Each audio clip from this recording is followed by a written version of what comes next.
I think art is a really powerful way to share stories for people that may not be aware of us as Aboriginal people.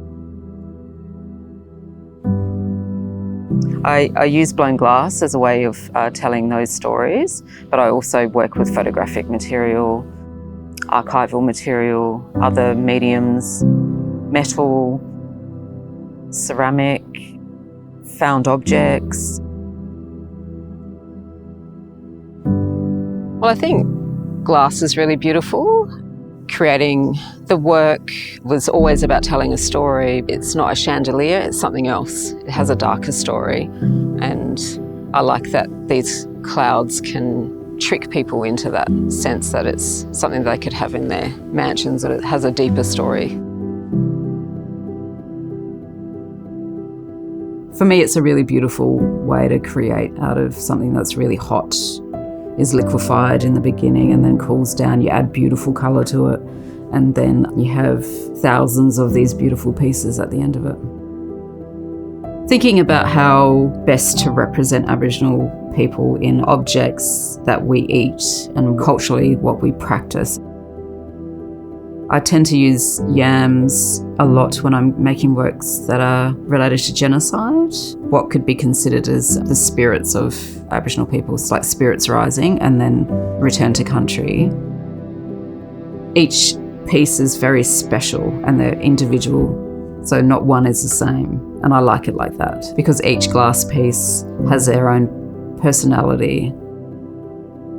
They're beautiful objects, and I think they do represent beautiful Aboriginal people. Glass has that sort of way of asking people to come closer. Using uranium in the glass, it's a really interesting colour because you can blacklight it. What I prefer as well is you use natural light because it does tend to change intensity and it does glow in a different way. Research is a huge part of my practice, and if it's not in the state archives, it's in looking at old photographs around the kitchen table with my mum and my sister and my nieces and nephews.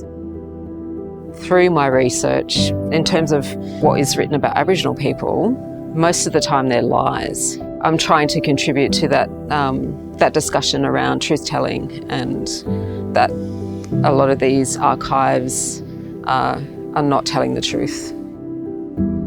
Field work, which is really a huge part of my research, often on country, back to my birthplace of Woomera, and then other sites internationally too. Returning to sites of significance that might be also a site of trauma, I think is a really powerful way of talking about a traumatic past in order to heal in the future.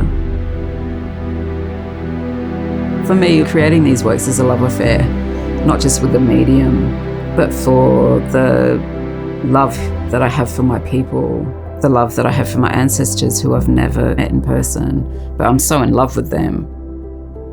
Creating something that I want them to be proud of as well.